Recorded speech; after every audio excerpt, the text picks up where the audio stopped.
This is Nate of the Nathan's Road in Washington blog, and I'm going to do an honest video review of the Microsoft Wireless Mouse 5000. Now, this is a fairly new mouse. It came out probably like last year in 2010. And as you can see here, I bought this at Office Depot, and they have a 14-day return policy, which means that you can return it within 14 days. But it also says exchange only if opened, which means if once you open it, you can only exchange it, you cannot return it. And there's a 15% restocking fee if it is missing any components. And you must have the original receipt. And I purchased this for about $35. Now, I purchased this mouse specifically because it has the same model 1364 receiver, USB receiver, that this keyboard that I purchased separately had.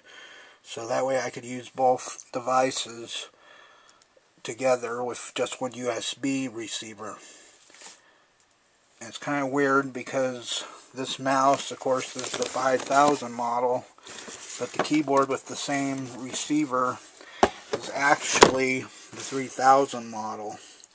In fact, Microsoft's numbering is kind of confusing because they sell these two, this kind of mouse with this keyboard, as the 3000 combo with number 3000, even though the mouse is 5000.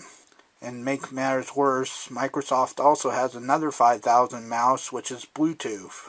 And this one's different. This is not a Bluetooth one, though it does have Bluetooth technology, which is something different than Bluetooth. Now, included with the Microsoft Wireless Mouse 5000, you have the mouse here, right here. This opens out. There's the batteries. Looks like 2 AA batteries, Duracell brand. And here's the mouse. It's fairly big for a mouse. It's one of the bigger ones, looks like. And then underneath down there you have the instructions. It appears, yeah, it looks like instructions down there. Alright, here is the receiver thing for the USB receiver for the mouse. It's fairly small. And this is the quick start type guide for the mouse. And this is kind of like product guide, mostly just safety information. And here's the disc for the mouse right here. It's for both PC and Macintosh. Now here's where you put the batteries in right here. It's 2 AA batteries that it requires. And this is, the lid just goes on, back on, like that. And or as you can see, there's a blue light, that means it's on. To turn it off, you just put this thing in, you just put the transceiver thing into this little part here. There's like a thing here that shuts it off, that when pressed down, it shuts it off. See, like that. I just pushed it down. That's what this does. When you put it in there, it shuts it off.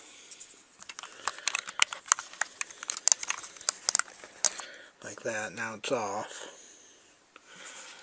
And you do not need to install software to use this mouse. And unless you want to use the side buttons here, these little side buttons here on the sides. The rest of them will work without the software. So you do not need the software CD unless you want to use the special features and stuff. And there's a little light here that's not lit up right at the moment. That tells you if the battery is good. It'll light up green when you first plug it in, meaning that the battery's still good. And once it gets low, I think it turns red or something like that. Okay, after putting the batteries into the mouse and plugging in the transceiver, I've found that I do not like this Microsoft mouse. As you can see, I got next to this Kensington mouse I've been using. It's quite a bit bigger than the Kensington one here. This is the Kensington one, and this is the Microsoft one. It's a lot taller than the Kensington. It's just a lot bigger and bulkier.